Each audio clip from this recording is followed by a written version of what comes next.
growing up was really challenging. There was a long period of time where I remember we didn't have utilities most of the time, right? We didn't have running water, so I would take milk jugs and at nighttime I would sneak down to the neighbors' houses and throw the milk jugs in a pillowcase and fill up the milk jugs. These are the big gallon ones, and walk up our giant hill to back to the house to use that to manually flush the toilets or to boil the water or give water to the pets or whatever. Electricity, of course, was hit or miss.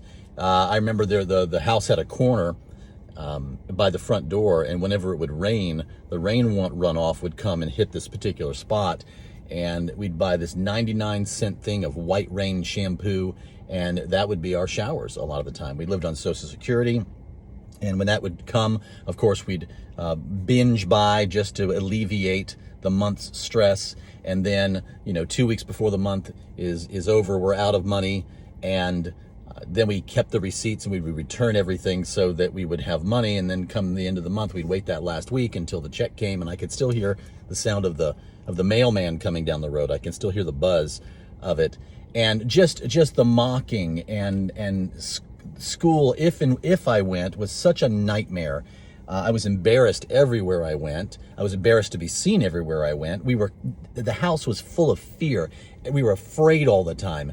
Always afraid, in the stories we'd hear and the people that would show up and just the crazy drama that would just encircle us all the time, and the wacko people that tried to meet my mom or the wacko people that tried to meet us.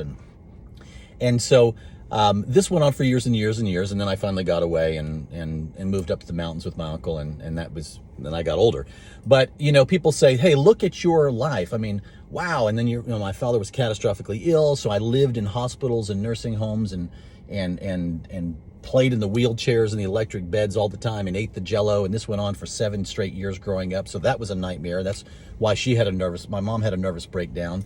And if it wasn't something, it was something else. And crisis was constant. It was never ending. There was never any peace. Nobody had any sense to speak into our lives. Nobody, except for a few, my uncle did. My uncle and his family were God's saving grace to us. And I had a few voices in my life that would speak life and try to alleviate that pressure and just give me a moment of solace to breathe. And those things were huge seeds. It changed everything, gave me perspective, because even in that nightmarish upbringing, which that was just a fraction of the story, even in that nightmarish upbringing, those good moments anchored my heart, anchored my soul, and I knew there was more out there.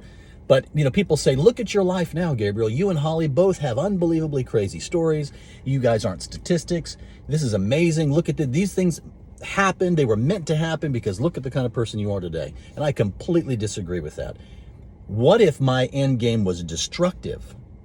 Would you use the same logic? Those things were meant to happen so that you would end up destroyed, right? No, that logic doesn't make any sense. It's the choices that we made in the circumstances that we chose to believe and know that were not us. We are separate from our circumstances.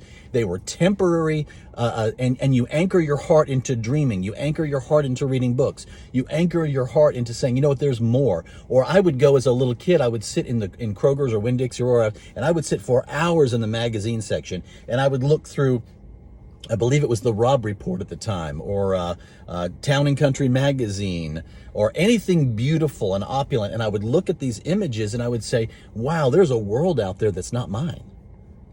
I can live that life. I don't have to live this life. I don't know how to get there, but I know it's out there. And sometimes you just need to know that there's possibility out there, and that is enough to carry you through those super challenging times. And so I just want to ask you, what are you doing with your circumstances? What are you doing with your upbringing? Are you still blaming the world, saying, well, if these people had done that, and if these people had done that, I wouldn't be where I am today? There are people that deal with very little challenges that end up in jail, destroy lives, ruin people, are abusive to everybody they are, use everybody they see. There are people that went through very little circumstances that became amazing and benevolent blessings and changed the world. There's people that were born in huts or log cabins that end up being presidents or heads of state, or ministers that change the world. There are people that come from opulence that do amazing things, from opulence that are super destructive. They come from poverty and do amazing things, or from poverty and they're super destructive. It goes back to choices. What are you going to do with it?